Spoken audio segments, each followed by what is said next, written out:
looking at finding other uses to put into these spaces. As shown in our zoning table, the property, there are very few controls in the B2 business zone. The one that we don't meet, obviously there's no lot area requirement. We do meet the lot width requirement. We do meet the side yard requirements. Building coverage, where 30% is permitted, we're actually at 24.2.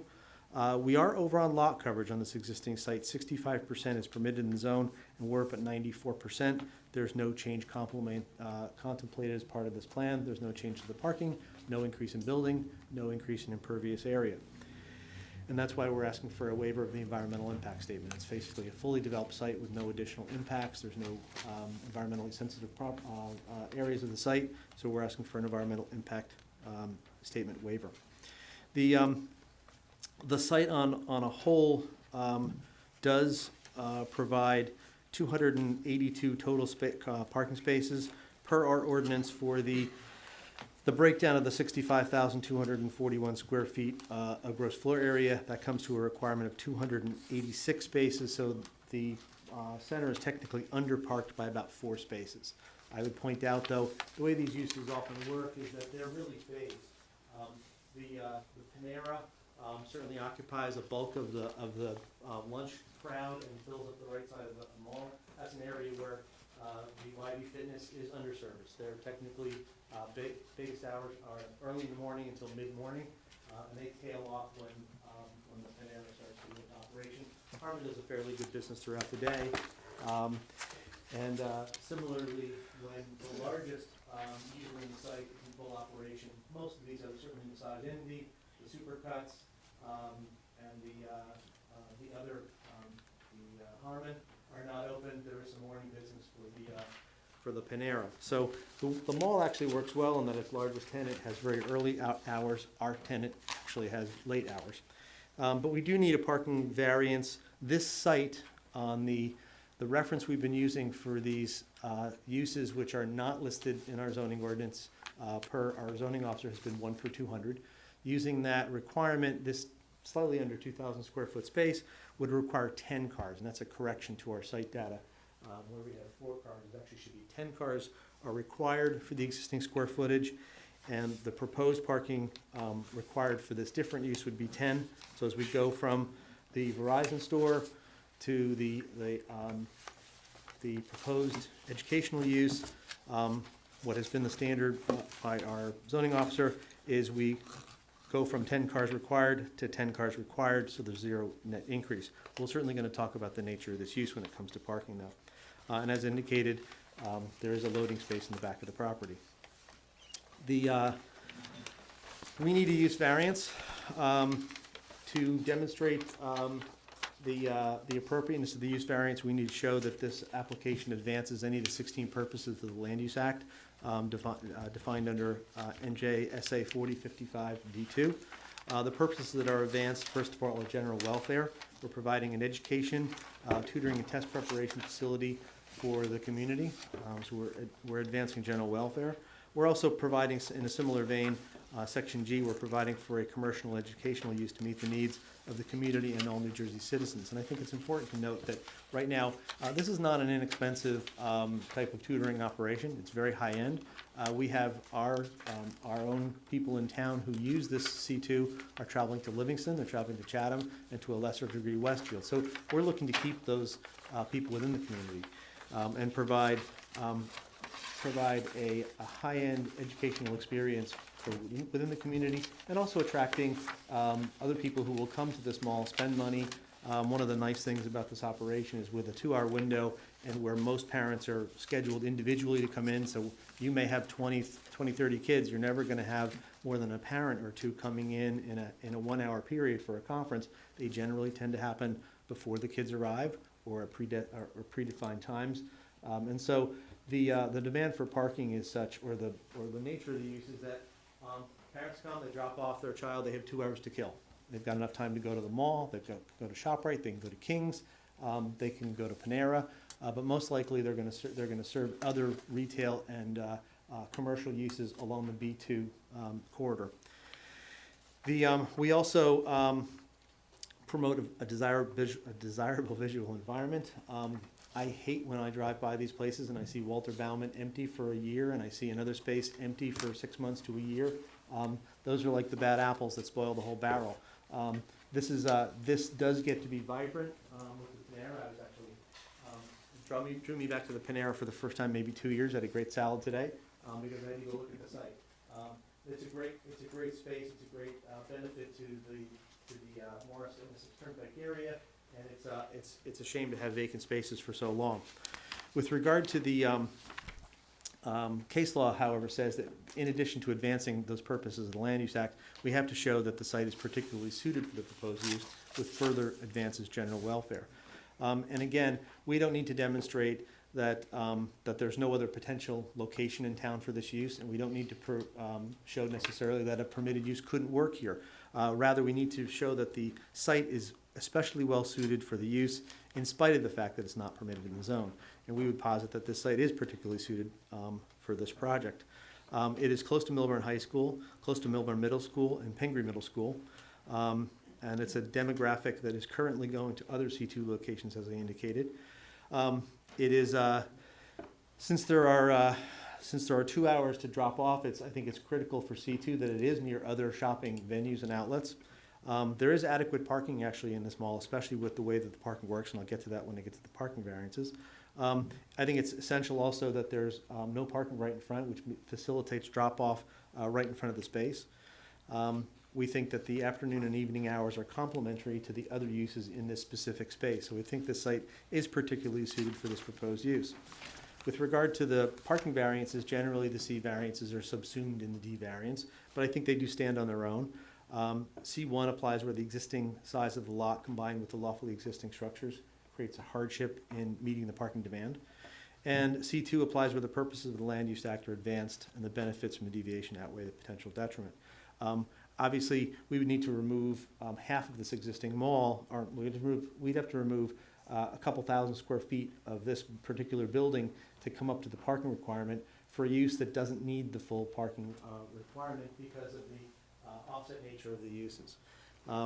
We think that for all of the purposes of the land use that are advanced, as I indicated before, those being general welfare, providing for commercial use in an appropriate location, and providing a desirable visual environment, those further the C2 component for the parking variance. Obviously, for both the C and the D variances, we need to show that we meet the negative criteria and that there's no substantial detriment to the public good, and that there's no substantial detriment to the intent and purpose of the master plan. With regard to the parking, we think that, again, the timing is complementary, 1 to 9 p.m., with most of the students coming in at 3. Certainly when YB gym is at use is at a minimum. The lunch crowd has gone away from Panera, and we think that those two anchor tenants, by not having their peak hours anywhere near our peak hours, we think there's going to be plenty of parking available in that strip, in that mall.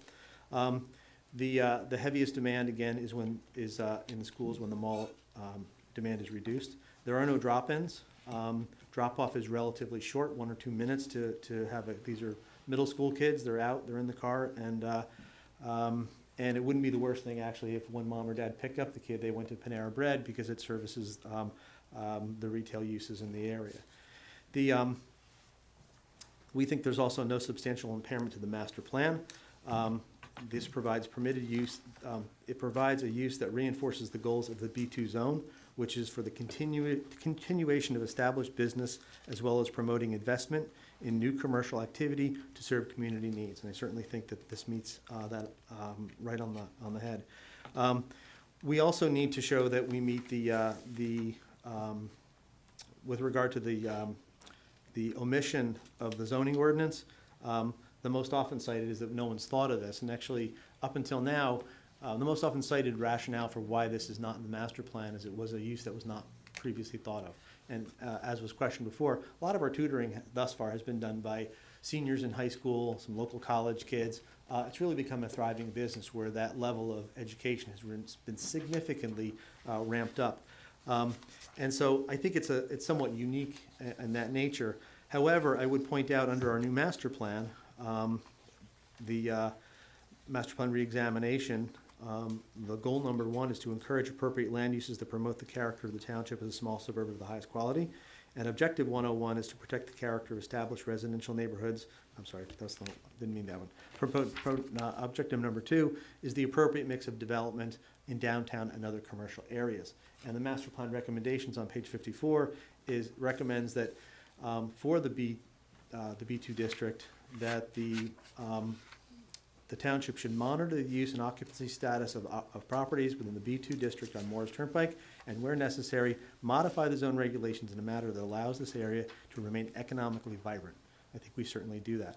And actually, I would point out, as the attorney mentioned before, the town forefathers have actually taken this recommendation to heart, because last week, before there was an ordinance put before the township committee on first reading to make this a permitted use within the zone.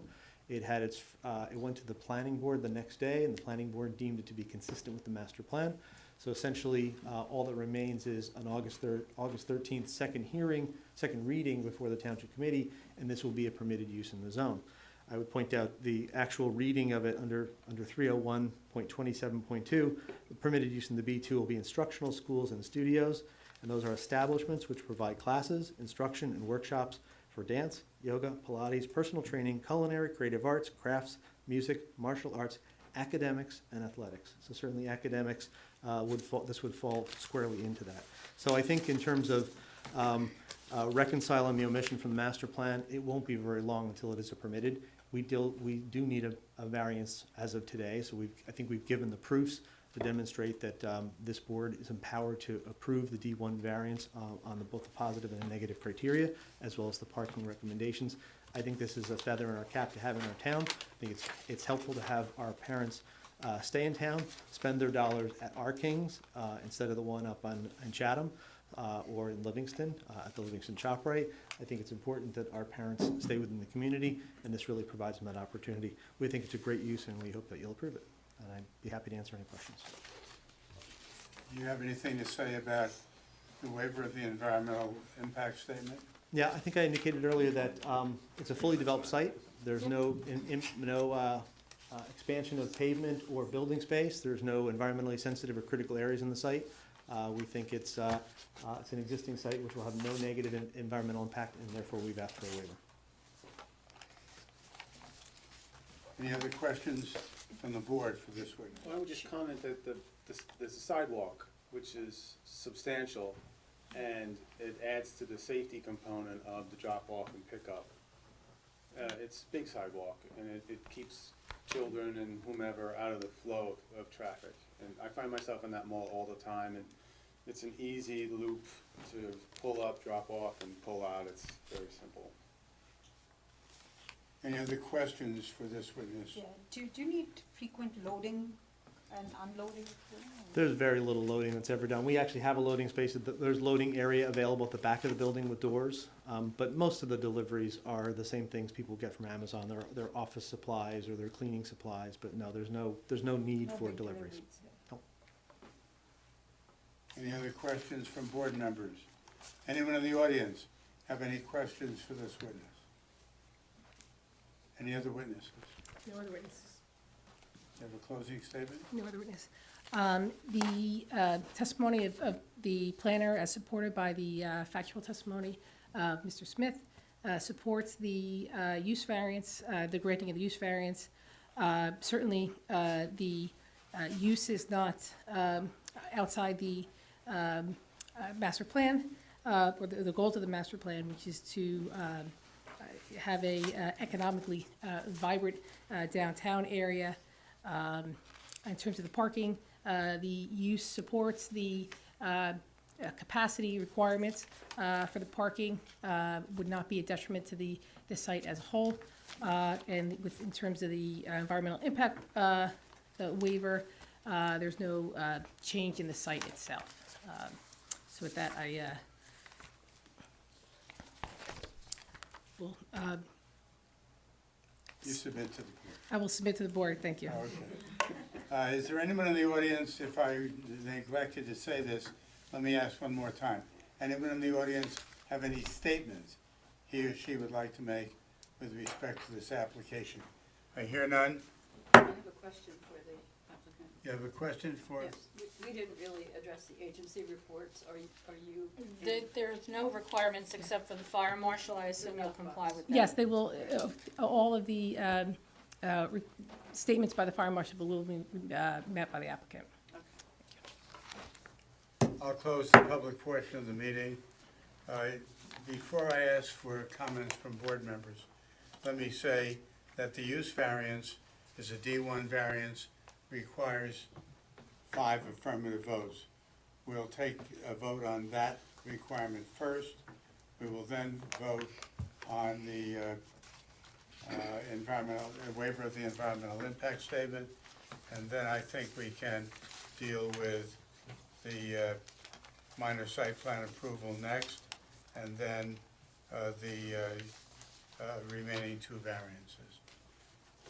Anyone on the board have any comments they would like to make? I'd just say that I think this will be a welcome addition to the town. I'm happy to see a business like this going into that vacant space. Obviously, the lot coverage is what it is, and the deficiency of 4 parking spaces, I think, is negligible, and it shouldn't matter. So I would support this application. I'd go a step further and say welcome them with open arms. It's a service-oriented retail, which is what we need. Parking is not an issue. That parking lot is huge, easily to support. This is a layup, should be.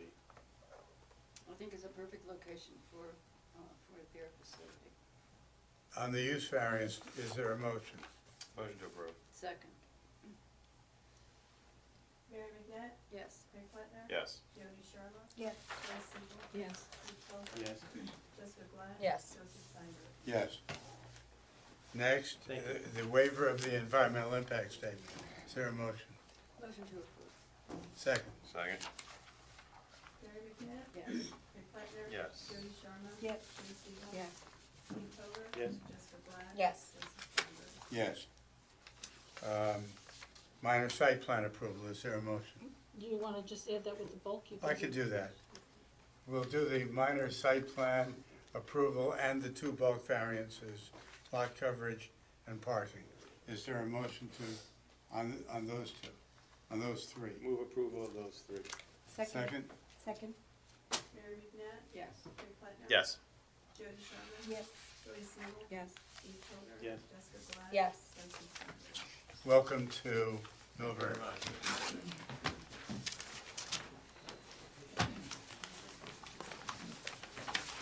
Next, number 5, Shelley Solomon, 65 Westview Road. Shelley Solomon here? Danny is, he has power of attorney. And I have reviewed it and approved it.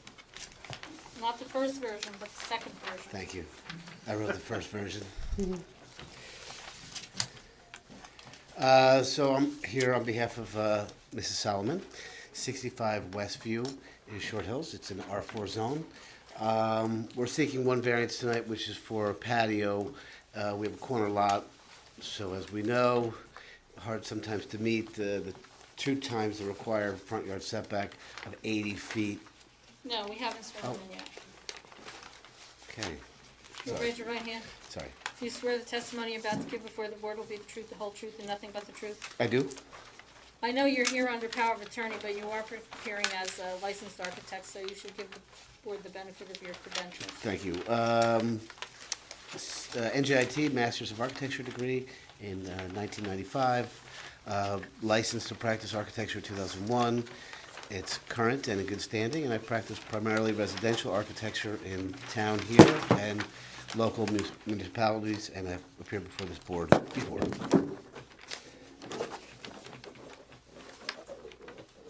Proceed. Okay, so, Your qualifications are accepted. thanks. So the short story is that we're seeking a patio because of the corner lot, and that you required 80 feet. So if we take a quick look at the site plan, you'll see I've indicated the area that's lawful to have a patio. Just so that we're all clear. Yes. You're talking about the 80 feet setback from Westview, not from Mohawk. Yeah, Mohawk. Is that correct? Yeah, Mohawk, we make it. But from Westview, so it's behind the house. The back of the house is interesting. Quick note, we're in the middle of renovating. So if you had a chance to see the property, it was an existing split level that we didn't increase the footprint, but added, like we do on top of the living room, dining room side. We had it on top of the garage side, so it looks like a newer home. We kept the footprint intact. So it's interesting that the back of the house is at 70.8 feet. So if you were to exit the back of the house and you wanted to get to your patio, that from 70 feet to 80 feet, that's the variance. So it's 9.2 feet that we need to be able to get to the patio. The site is heavily screened and protected from the neighbors. They could have a lawful patio quite a bit deeper into the lot, but this is about 15 by 25 feet. The adjacent neighbor has a driveway, and so there's no negative impact from allowing this patio. Certainly won't be seen from the street. And that's the application. Eileen, the proposed walkway, that isn't included, you didn't include that? Okay. Any questions from board members? Any questions from members of the audience? Any statements on this application? I do have one question. Yes. I think you have language in your application that said you make a non-conforming situation better. Yes, there's What do you a, mean by that? thank you for bringing that up. There's a existing concrete patio that would not only be in violation from Westview, but also from Mohawk. So that's right next to the driveway. So we're removing a lot of the old concrete patio that exists. And so our actual patio would be better and more hidden from the street. Thank you. Thanks. Any other questions from the audience or from the board? Any statements? Oh, I have a question. Yes. Are you planning, or is the applicant planning on putting any landscaping on the Mohawk On side? the Mohawk side. We didn't talk about that. It's quite a bit, it's 103 feet from the Mohawk, so I don't think it'll be seen. There's also an elevation change. But I apologize, no, we hadn't talked about Just curious. additional screening. Elevation change, meaning it's higher or lower? That it'd be hard to see from the street because the street is lower and the house is higher and Higher, the okay. patio's in the back, so it'd be hard to see, but I'm quite sure that, well, I don't want to put words in her mouth, but no, there's been no plans, but certainly that privacy is of course important to them as well. But I do believe that because we're taking it from, it was existing at 62 feet from Mohawk, we're taking it to 103, so it'll be better than what it was. Any comments from members of the public? Close the public portion of the meeting. I just have one statement to make.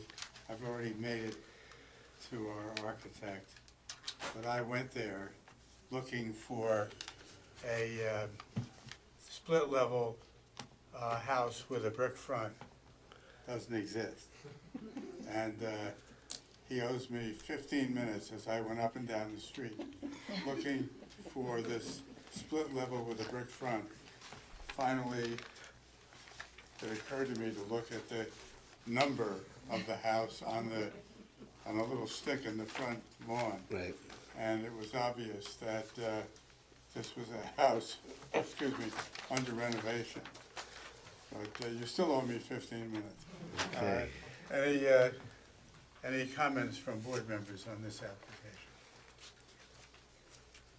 Is there a motion? I'll make a motion to approve. Second? Second. You ready, Pat? Yes. Craig Button? Yes. Joey Sharma? Yes. Dennis Eden? Yes. Steve Tozer? Yes. Jessica Glad? Yes. And Mrs. Downing? Yes, Thank you. thank you. All right, we have one more application. This is TCS Short Hills LLC. Thank you, Mr. Chairman, members of the board. My name is Anthony Cersillo. I'm with the law offices of Levitt and Cersillo in Millburn, New Jersey. We are here on behalf of TCS Short Hills, who seeks to occupy a vacant unit at 507 Millburn Avenue that was last occupied as a retail sales user known as Lanador Kids. Is he been sworn in? No, he's the attorney. Oh, I'm sorry. He said- The, Go ahead. the property is situated in the Neighborhood Business B3 zoning district. The applicant seeks approval to establish a studio that offers STEM-related computer science programs and coding. The studio would be called the Coder School. The proposed educational studio is not expressly permitted in any zoning district in town. We believe you'll find special reasons that the site is particularly suited for this STEM-based computer science programming and coding school, that the Coder School will have no substantial detriment to the community, and that the Coder School will not substantially impair the master plan and township zoning ordinance. We further believe you will find that the proposed educational studio will be beneficial to the community and that it promotes the well-being of children.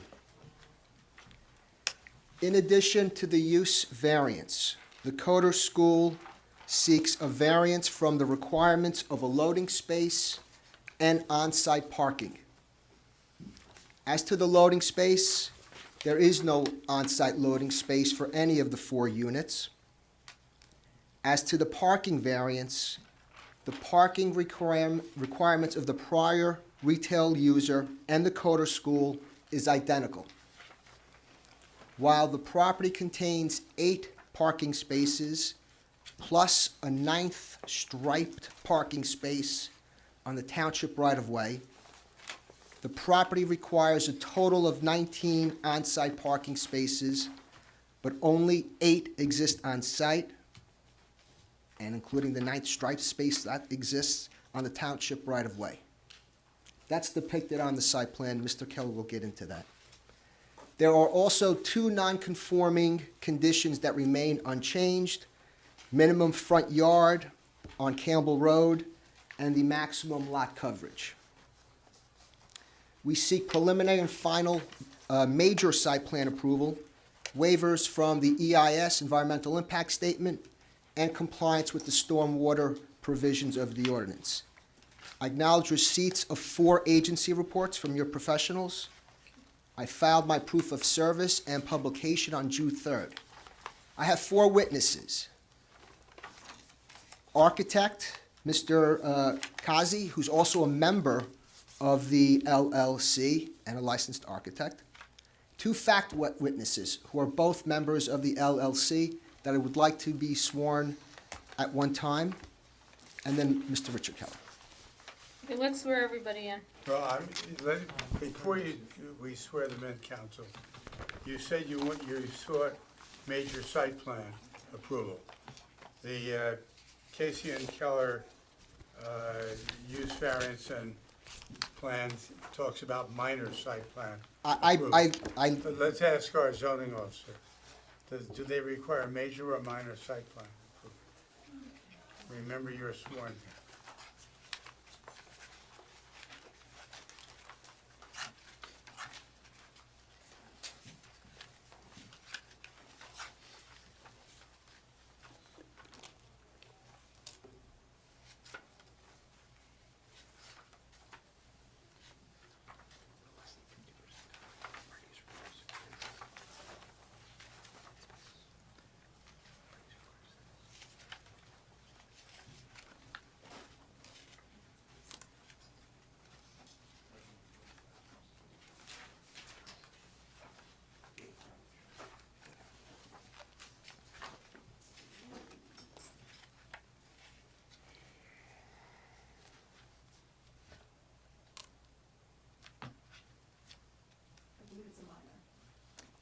In that case, then, thank you very much, and I don't believe we need waivers for an environmental impact statement and stormwater provisions for a minor.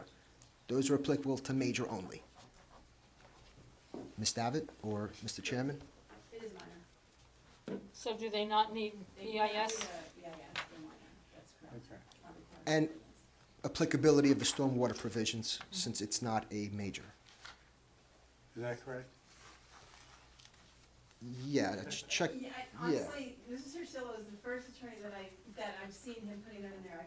I don't recall seeing it, because typically we don't address the stormwater, it's done by, our engineering department. So I would say yes, that there's no requirement to, Well, we don't need it, so there's Right. no need to address it. thank you. Okay. Should we swear in all the witnesses at one time? Let's swear That would everybody be in a at good- one time. That'd be good. So if everybody will raise your right hand, do you swear the testimony you're about to give before the board will be the truth, the whole truth, and nothing but the truth? I do. Okay. So let's start left to right, No, oh, names, I'm sorry. names including the spelling of your last name and your address. Noreen Kazi, Kazi. Thank you. You're a member of the LLC. Do you need address? Do you need address? Yeah, an address?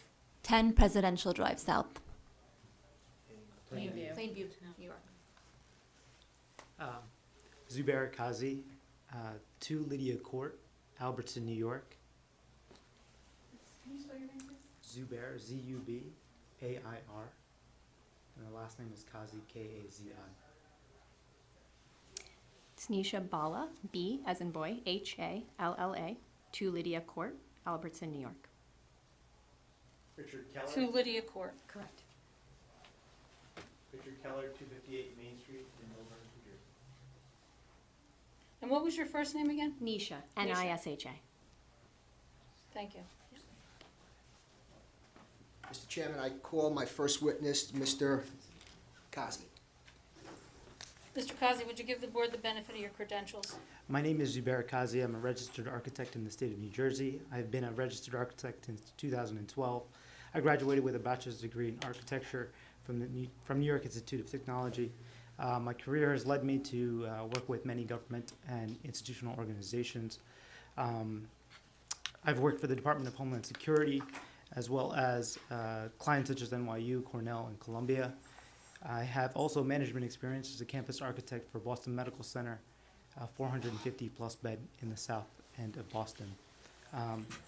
More recently, I've worked in the city of New York in the capital management division of design and construction, where we worked on capital improvements for both infrastructure and public building projects with a capital budget of over $1.5 billion. Today, I'm here to discuss was that? Do you accept his qualifications in the field of art? Are you a licensed architect in New Jersey? I am. Is your license current? It is. His qualifications as an architect are acceptable? Thank you, to Mr. Chairman. Mr. Kazi, are you one of the owners of the LLC? I am a member. Do you have any experience in the coder school? Yes. Is that what you call it? Yes. Describe what educational activities will take place at the proposed coder school. We have a number of different programs that we offer students. Majority of our students are in a 2-in-1 program where they learn coding side by side with another student and a coach, is what we call them, to teach them the fundamentals of coding as well as the more intricate and sophisticated aspects of creating applications. What languages? We run the gamut from Python, Java, JavaScript, Swift. We start in earlier languages, graphical languages as well, like Snap and Scratch, but we often move into more advanced languages. For what age groups and what grades? We start as young as 7. We go all the way through high school. So Mr. 18. Kazi, do you have any existing locations of the coder school? We do. We have 2 schools located in Long Island, in Syosset and Roslyn, New York. Now with respect to your expertise in architecture, what have you prepared for your testimony this evening? I've prepared a plan, which I think you have in front of you. It is A101. Mr. Kazi, is this the exact plan that the board members received when filed? Yes. Describe the existing and the proposed conditions. Sure. Should I take this mic? Sure. So the site is located on the north side of Millburn Avenue between Campbell Road and Short Hills Avenue. The building consists of 4 storefronts. The Coder School would like to occupy the corner unit. The plan is oriented plan. The plan south, the approximate size of the unit is 50 by 24 feet with 1 bathroom and a lower level basement. To describe the plan in a little bit more detail, in the front we have a reception, room 101. This is where our students will facilitate a kiosk and a check-in. Behind that is office, room 102. This is our office that's meant for our site director or manager. To the right of that is room 103, which is an open coding space meant for classrooms, where we have students in a small group setting of 6 to 8 students. Behind that, we have a coder space of which is 104 and 105, which is more open in plan and allows for some collaboration between students. Do the students bring their own devices, or do you provide them with the computer? We have students who choose to bring their own devices, but we have devices for them. Majority of them are on our own computers and laptops. Mr. Kazi, does the company have any expectation or intention of utilizing the basement space? No, Do you know the height of the basement? 6'2". Is there anything particular about either the layout or the particular location that is conducive or beneficial to the Coder School? There are a few things that are main considerations for a storefront such as this. One was the width. It allows for program to happen on both sides of the site, as well as a clear passageway to the rear of the building. With that 24 feet, you can have a 4-foot corridor and have 10 feet on either side. So it's certainly helpful in that respect. In addition to that, we have a storefront, which is very nice to activate the community. In our 2 current locations, we are in storefront locations where we become part of the community and the activity of the street. And so what we've shown here is that one of our coder spaces, the one with the classroom, is actually facing the storefront. And so we believe that to be very important. Now, is there anything in close proximity that makes this space desirable for the Coder School? Certainly the schools in close proximity, the Glenwood Elementary School as well as the high school. Millburn High School has recently placed and actually won a national coding competition. So there is a strong interest within the community, and so for that reason, we feel like it's going to be beneficial for the town. I have no further questions of this witness. Any questions from board members of this witness? So what brings you to Millburn? I mean, if you have, you're sort of building your business in Long Island, now you're coming, why not, I'm kind of curious, why, is it the fact that the high school won this competition that piqued your interest, or? Well, we had submitted our application before they had Okay. placed and Good for won, you. but it's not. It's actually very similar in terms of the educational interest. It's the type of community that we would like to bring ourselves to. How many students do you expect at a time at your location? So typically we see 8 students. A lot of our programs are 2-in-1. So there might be 2 students to 1 coach at any given time. So at any given time, I think it would be 8 students. 8 students, 4 coaches, Right. and somebody And at a the site reception, director, and correct. somebody at the office, in the office. Right. That person would do double duty when the kids are transitioning between What do you they'll base be the done. 8 on? That seems like a low number to me. Because of the way the nature of coding, it needs to be low. You need to understand where people are progressing, and be able to see their screens and see what's going on. So we limit the number of students. This is an hourly class? Like It's actually less than an hour. It's about 45 minutes. But we do have students who choose to stay on one-on-one with us for 2 hours at a time. And So what are your hours of operation? from on Monday through Friday, we're from open approximately 3:30 to 7:30. And then on Saturday and Sunday, we may open from 9 to 1. Mr. Chairman, if there are operational questions, which I did not get into totally with this witness, because I have other witnesses, if you don't mind, That's we- fine. We can bring them up, so please come up. Oh, before we do that, just to stay on this, so it's an LLC, this Correct. is your third, Yes. your third business, and I'm assuming if this goes well, you'll continue to expand? We hope to be able to provide coding to a lot of children throughout this area. At the moment, this is our third site. And when did the other 2 sites open? 2017 and then 2018. So the Okay, fall this is of all each year. happening very rapidly. I think one per year is sort of the bandwidth that we've been comfortable with up to this point. So that's how we want to make sure we're providing the best Do you we offer can. summer camps or is it just throughout the year? We do offer camps through the summer, and the camps in the summertime, they are specific to a specific. It's not a full summer long camp. It's week by week, based on the topic that we're going to cover. So if it's HTML or if it's mobile device application that we're building, that's going to be the focus of it. So it's one week at a time. Does each center? Why don't you bring on your operational witness? Sure. And then we can ask questions of everyone. No, we're all sworn. If there are Okay. questions from the Okay. board members. Oh, are you I gonna thought they were reduce the any, fact witnesses. are you gonna reduce Are any, they both members of the They LLC? are members of the LLC. We all are. you're gonna reduce any testimony from them? I certainly can, but there were some questions, I figured we could. Well, let's find out what their role is and Sure. Any further questions of Mr. Kazi?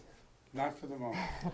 So just a quick background. So I'm Nisha Bala. I'm one of the owners and operators of the Coder School. I am Zubair Kazi's wife and Noreen Kazi's sister-in-law. My educational backgrounds, I went to undergrad at NYU and business school at Harvard Business School. So my role really within the company is helping to advise on the operations and the rollout of the schools. I do get involved in day-to-day operations as well. We'll be happy to answer any questions that you guys have. And Noreen, what is your role with the company?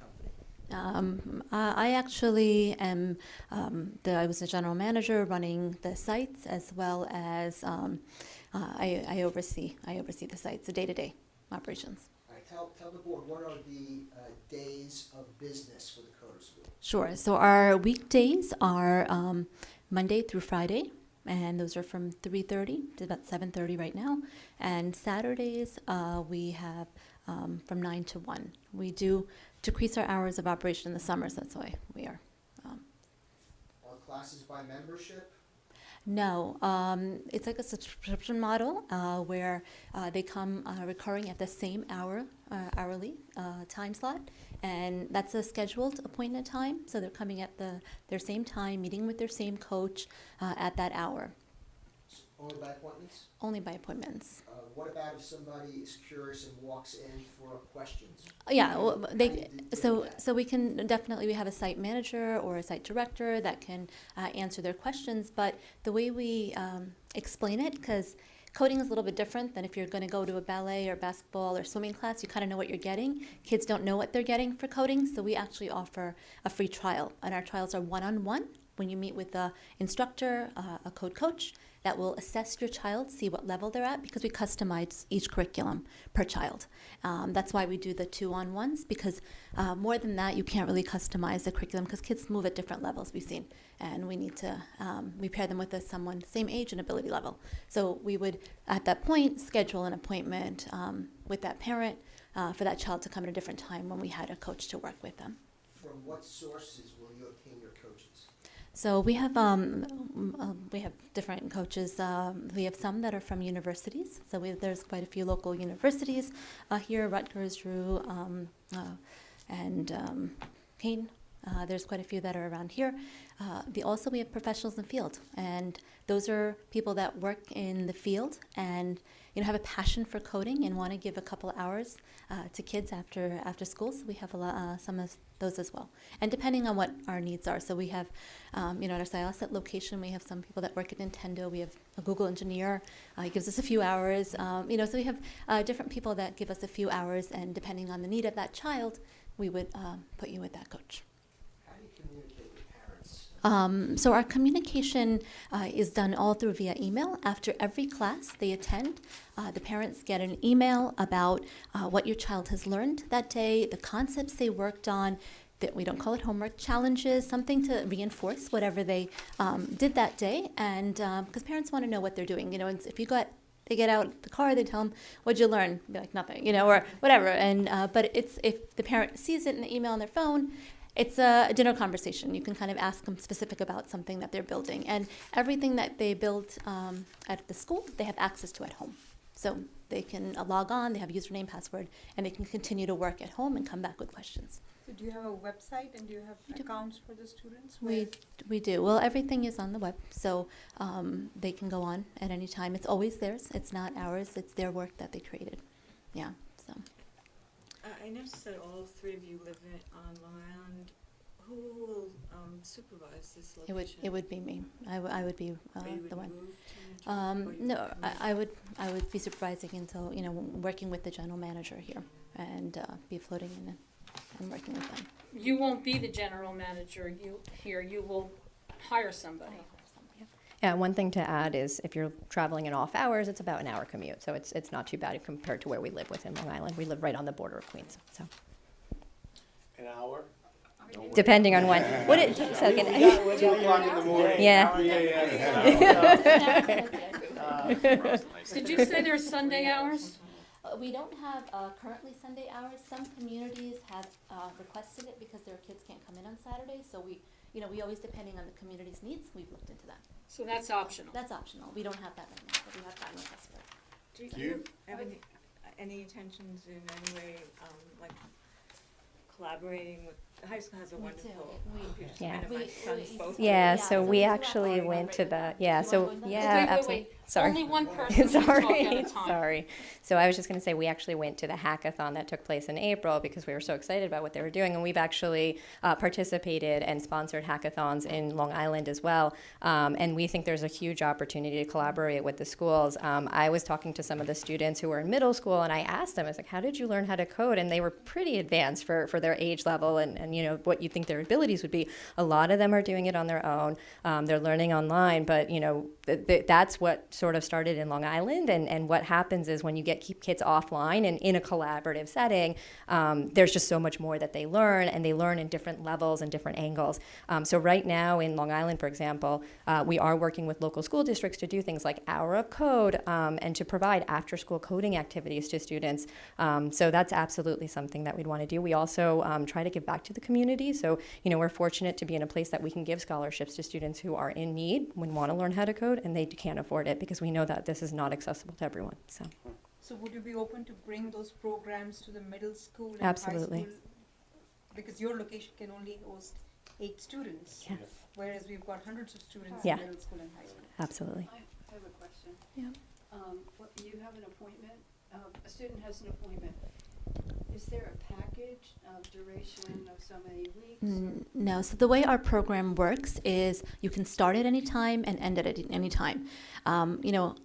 Being a mom of 3 boys, and they're older, they're in college now, but when I bought something for 6 months and my children didn't like it after 1 month, and I'm stuck bringing them to something for 6 months and dragging them. So the way our model runs is you just let us know 30 days before if a child's not interested, and you can stop at any time. So make sure that our coaches are working to make sure that child's engaged and staying with us. Our students that have been with us in our Syosset location, majority of them been with us for 2 years now and continuing to grow.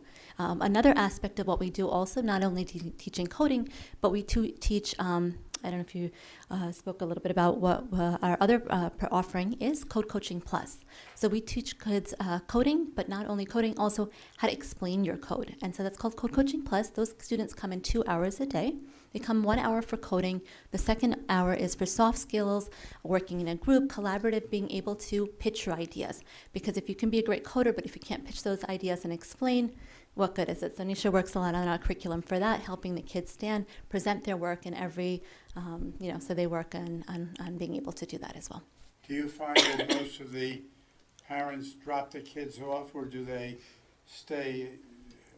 hang around? Usually the first session, we do see parents come in, they want to see the space. After that, we really haven't found many parents stay. They drop off. It's a very quick drop off.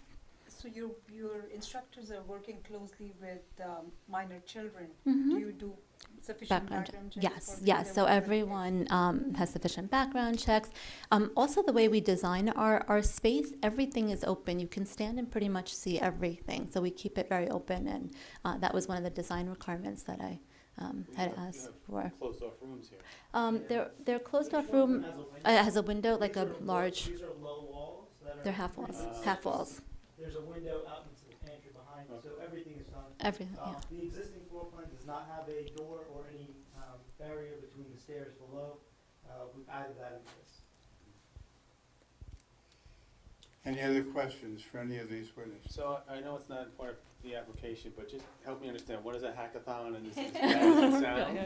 Sure. So a hackathon's a lot of fun. Most hackathons are 24 hours. And so basically it's students who for 24 hours are not sleeping and working in a group setting where they're coming up with a solution to a problem. And so actually what's really funny, and a lot of people don't know this, the like button on Facebook was created in a hackathon setting. And it just gives you that 24 hours of focused time to address a problem. One of the hackathons that we went to last year where the team won first place, they actually created a chat bot for students who have autism. And because students who have autism may or may not want to talk to other people, they figured out a way to basically get a chat bot to interact with the student, which would actually provide medical data back to the providers in the continuum of care.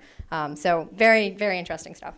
And we work with a lot of local universities to have these hackathons because, they also want the young students to be in their space. They want to show them their universities, and they want to provide this space. So we've worked in collaboration. We just did one with NYIT, where we had students go in and were there for 24 hours. So the last question is, in your application you use the word STEM, but this doesn't sound like STEM to me. This sounds like coding. It is coding, but you do need coding for to code robotics, to code. But majority of it is really the coding aspect. Obviously, there's science, there's engineering. When we do our Code Plus class, we're also speaking to them about new technology that is coming out. We want them to understand it and be able to explain it, and a lot of hands-on in that sense, in that small setting. So the students who are attending your program or your classes, do you also take them to some competitions? Any coding? We actually don't take them to competition, but a lot of our students do go to competition. So we'll provide them with knowledge of where they are, and they have gone. So we've done that. The Coder School, we also hosted between the schools, a national, sort of a competition. So for a 1 week duration in June, we chose, was it May this year? May this year, we chose to have them compete against a series of challenges where they could work as a team to get a certain number of points based on the complexity of the problem that they were trying to solve. And they can either choose to do multiple small problems that are a little easier and you'll add up the points, or you can work on just one large problem for a given amount of duration of time. And it's nice to see them competing against one another in that way to just sort of test how well they're absorbing the material as well. So we often try to do that. And also about, you were talking about how we communicate with the parents. We also do assess the children, and we also do progress reports which get emailed to them, and there's a student portal, so parents have access to all the applications that their children are creating. They upload them to the student portal, so the parents are able to access them at any time.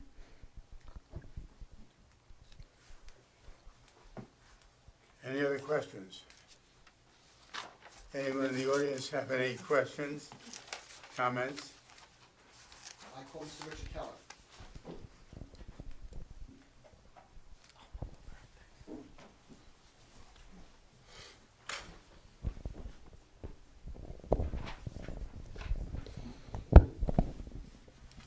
Your credentials, Mr. Keller? Yes, I'm a licensed professional engineer and planner in the state of New Jersey for approximately 28, almost 29 years. I have a Bachelor of Science in Civil Engineering from Rutgers University with a concentration in water resources and environmental engineering. And I also hold a Master's in Architecture with a declared concentration in urban planning and design, and that is from the New Jersey Institute of Technology, where I was also an adjunct professor. Apparently it's past my bedtime because I can't speak very well. But I have appeared before this board, approximately 109, 110 boards throughout the state of New Jersey as both a licensed engineer and planner. My licenses are in good effect. Your qualifications as both are accepted. Thanks. What have you reviewed, studied, and investigated for your testimony this evening? I'm going to, we certainly reviewed the master plan. We prepared the use variance minor site plan application as part of your package. I've been to the site multiple times. I've worked on a number of the other sites in the area for similar, for other uses and use variances. I also reviewed the master plan, the new master plan re-examination, and the new ordinance relating to new permitted uses in the zone. I have, I'm going to give 2 handouts. The first is a reduction of what we're going to label as A1. And A1 is an aerial photo that is nearmap.com imagery from early in the afternoon on Wednesday, April 5th of 2016. And it shows the relevant site and the local parking. You can just give it all to Mary and she'll pass them down.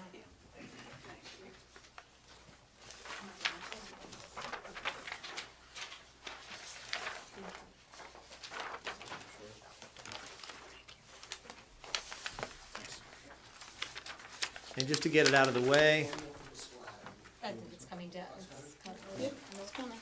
Yep. Thank you. and then I've also got, I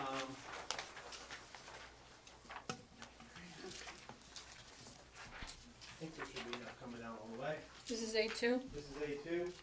There are 2 photos that are provided. One is labeled proposed tenant space at 507 Millburn Avenue. It was taken by myself this past Saturday, 6/22/2019. And the second photograph is one of the existing Long Island locations of the Coder School to show what that tenant fit out looks like in a similar retail type of environment.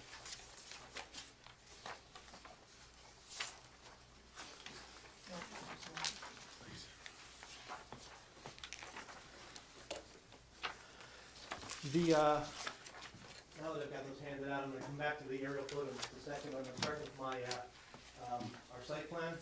The property is designated as Lot 1, Lot 1709. It is 507 Millburn Avenue.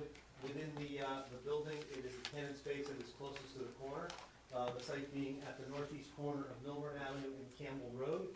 You can see from the tax map, immediately behind the building starts the Glenwood section, which is all of the R6 zone. Our site being totally located within the B3 business zone. Directly on the other side of the businesses fronting on Millburn Avenue is parking lot number 14, which I think is best seen by the aerial handout. The site itself is actually a 75-foot wide by 125-foot parallelogram, so it's actually only 115 foot in depth. Again, located in the B3 business district. It's one of the few lots along Millburn Avenue in the B3 zone that has actually some on-site parking. There's actually 3 in a row, which is kind of rare that is parking. We have 9 parking spaces in the back, one of which does leak onto the township right-of-way, but it's existed for a number of years and it sits behind a stone pier.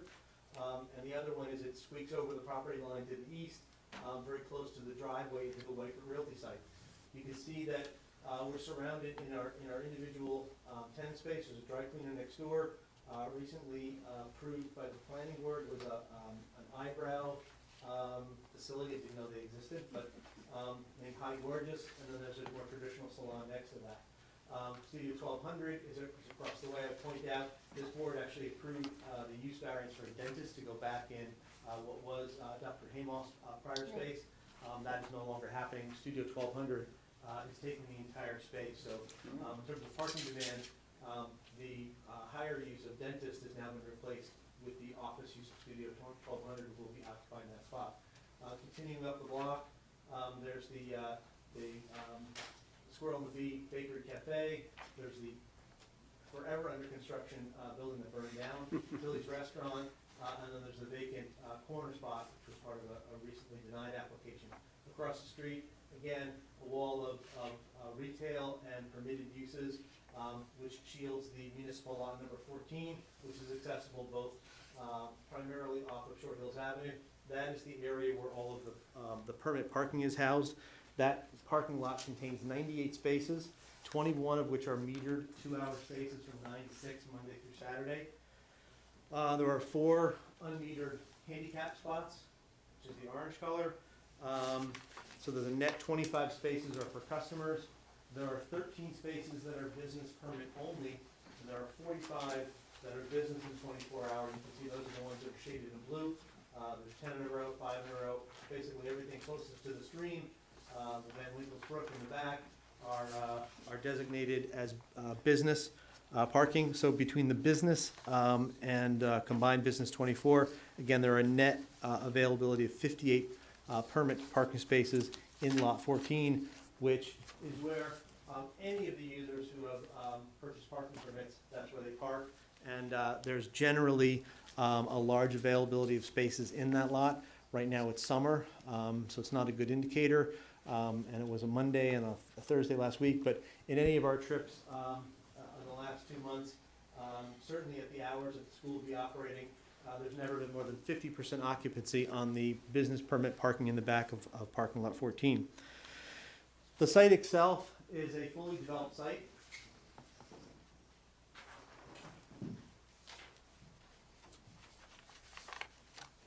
Which contains approximately a 3,735 square foot floor tenant space.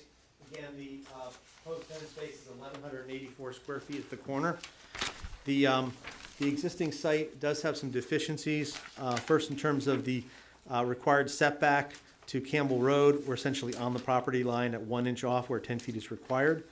Our lot coverage, where 75% is permitted, we're at 96.3.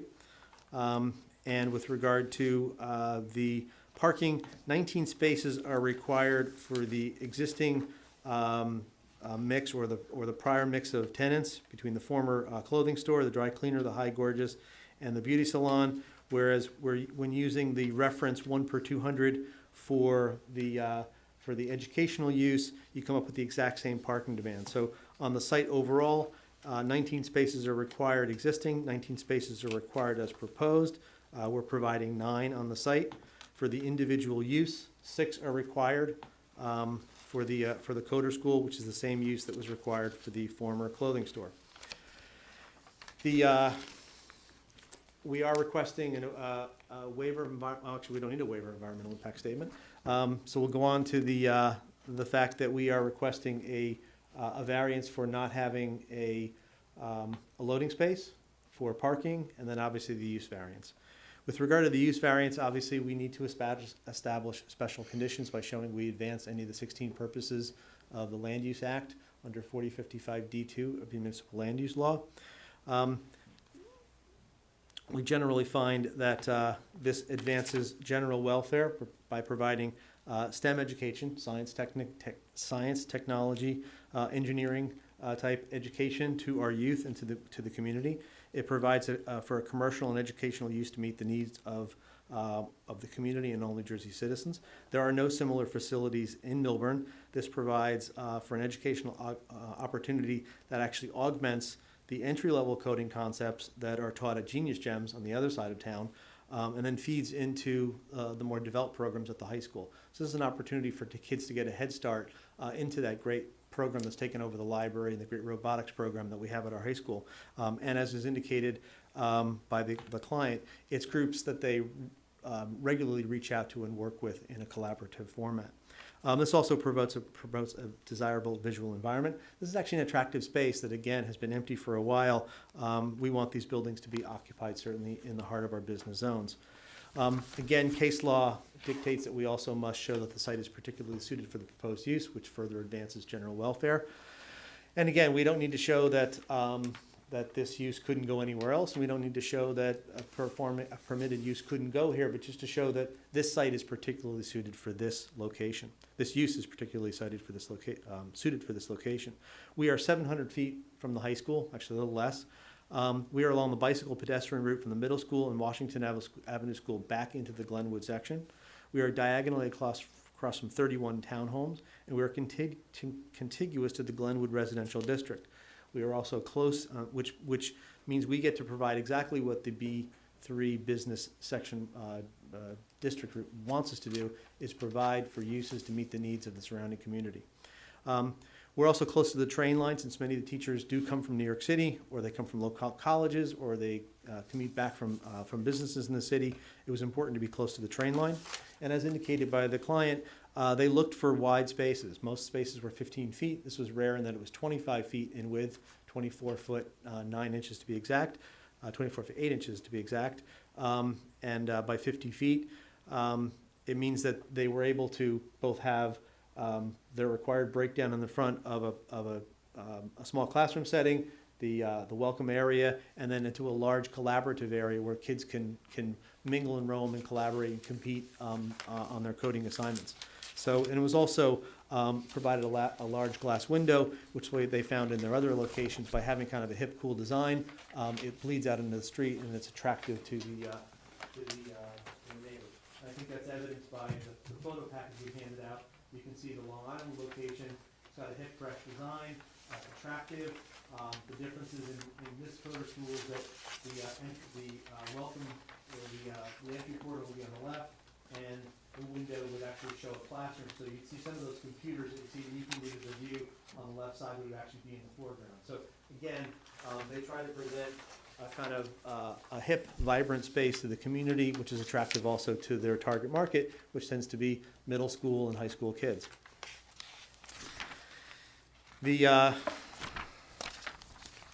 So we certainly think that the site is particularly suited for this use, suited for the purposes of the B3 district.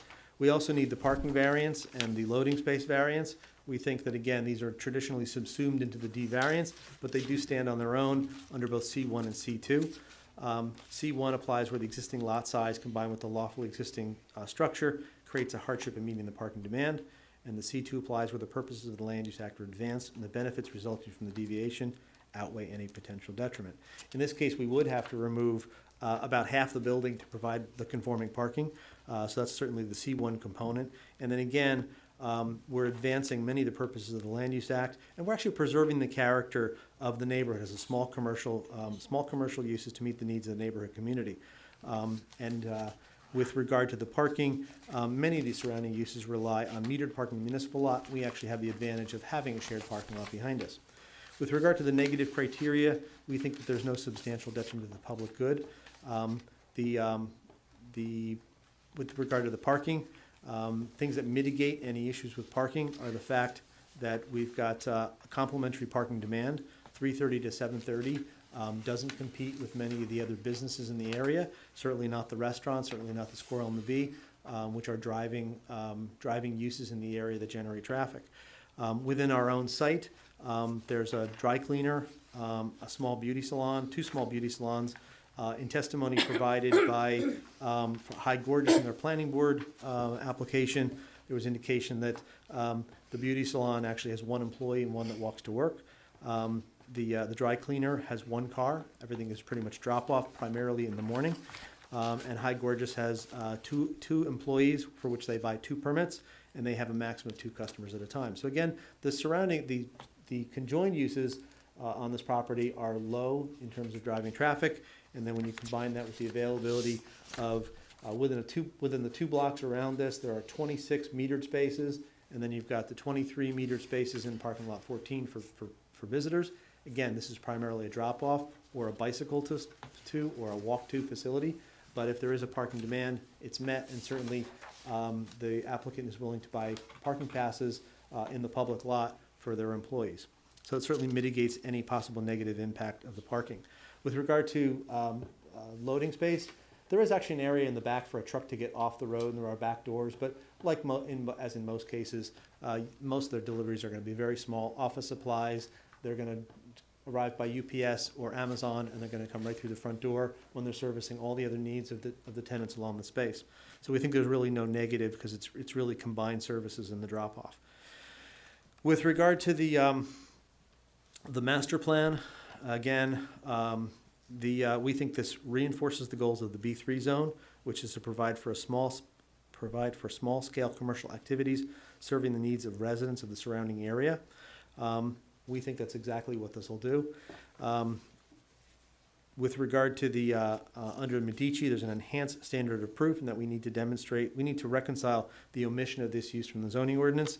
As I've indicated in other applications, we don't have an area that heretofore has permitted this type of use. It was a forgotten use because, first of all, I don't think anybody thought about coding 10, 15 years ago. And certainly even tutoring has changed in its nature over the years.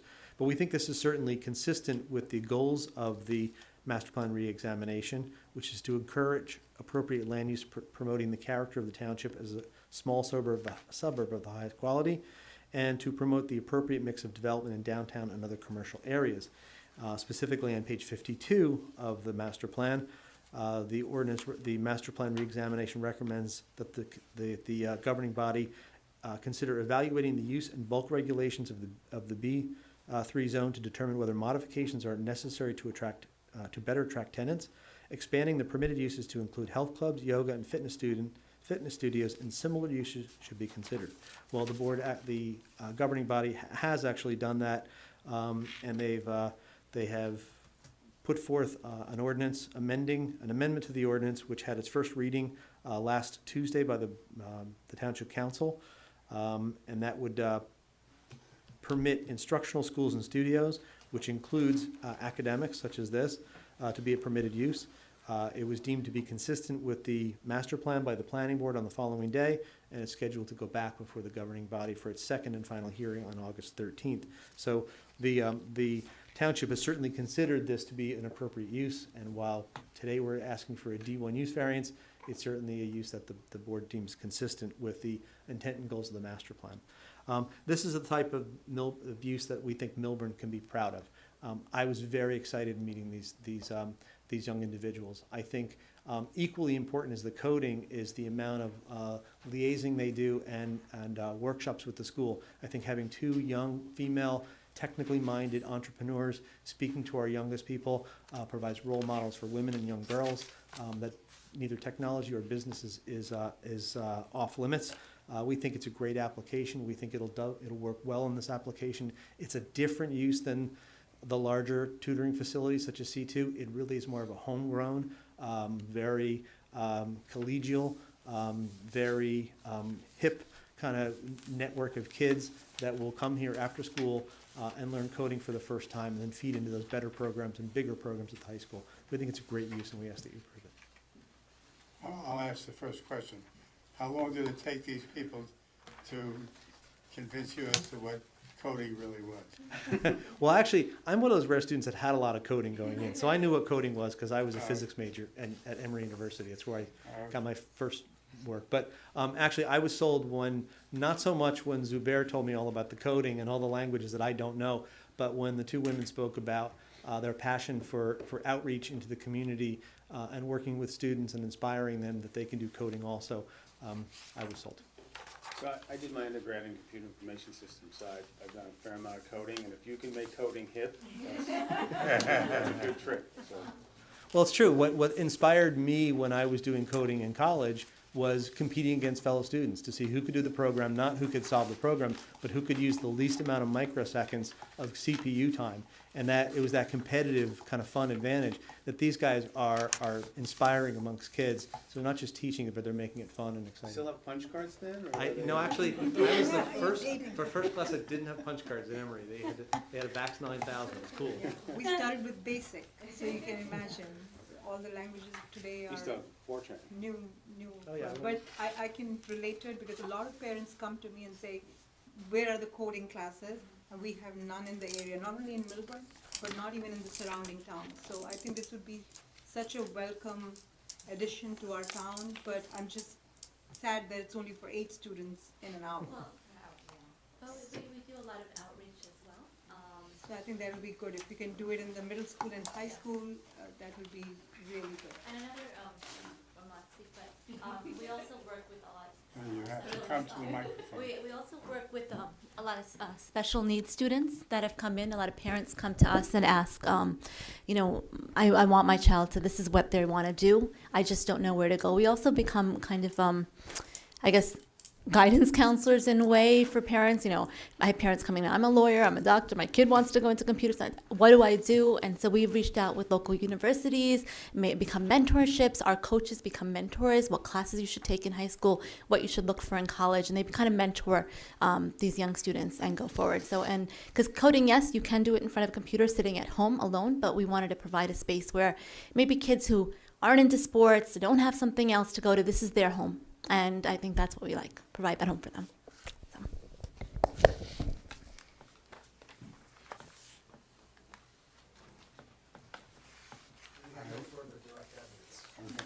I'm going to ask this question.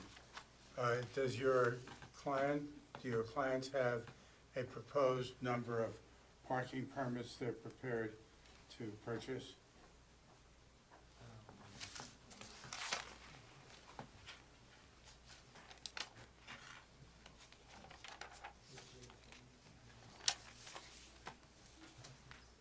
Mr. Chairman, we propose 3?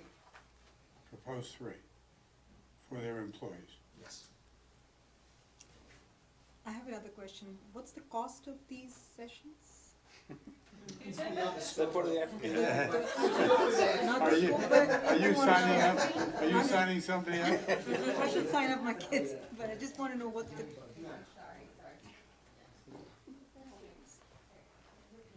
This is off the record, this submission. Look at that, got the marketing material ready to go. And so we offer different programs. So our code class, where it's about 6 to 8 students, it's novice for beginners, for young students learning how to take a big problem, break it apart, put it back together. Those students, it's $159 right now. These are our Long Island prices. It's probably going to be very similar.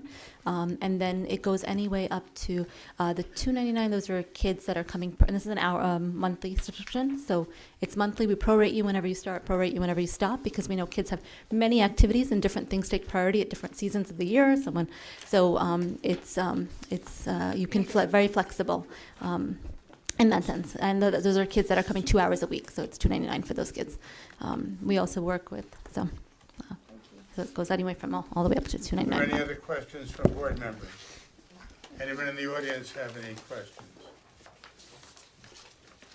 All right, so let's take a look at we have a use variance again here, which is a D1 variance requiring 5 affirmative votes. And I think we should get that out of the way first.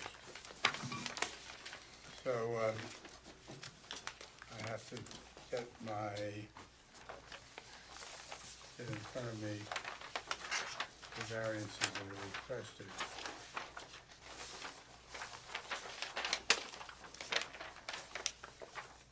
All right, is there a motion on the use variance? Move approval of the use variance. Second. I'm sorry, who made the motion? Mary? Mary. Mary? Mary McNabb? Yes. Craig Plattner? Yes. Judith Sharma? Yes. Joyce Segal? Yes. Steve Hilder? Yes. Jessica Black? Yes. Joseph Steinberg? Yes. Now, I And the think, rest is loading, parking. well, we don't need a waiver of the EIS, right? No, we need a loading variance and a parking And a variance, final site plan. and minor site plan. Minor site plan. Let's lump those together. Move approval of those 3 variances. Is that subject to condition that they obtain 3 parking, 3 parking. business parking yeah. permits and Business. comply with the fire marshal Yeah. report? Correct. Thank you. Second. Mary McNabb? Yeah. Craig Plattner? Yes. Judith Sharma? Yes. Joyce Segal? Yes. Steve Hilder? Yes. Jessica Black? Yes. Joseph Steinberg? Yes, good luck. Thank you very much.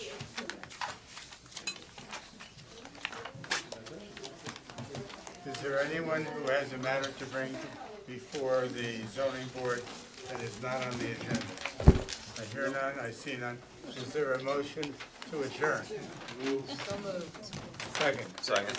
All in favor? We're out of here. Remember, you're still recording until. Yeah, we're recording, remember. We're still recording. All right. Thank you. Thank you. Okay, see you soon. Yeah, we'll do.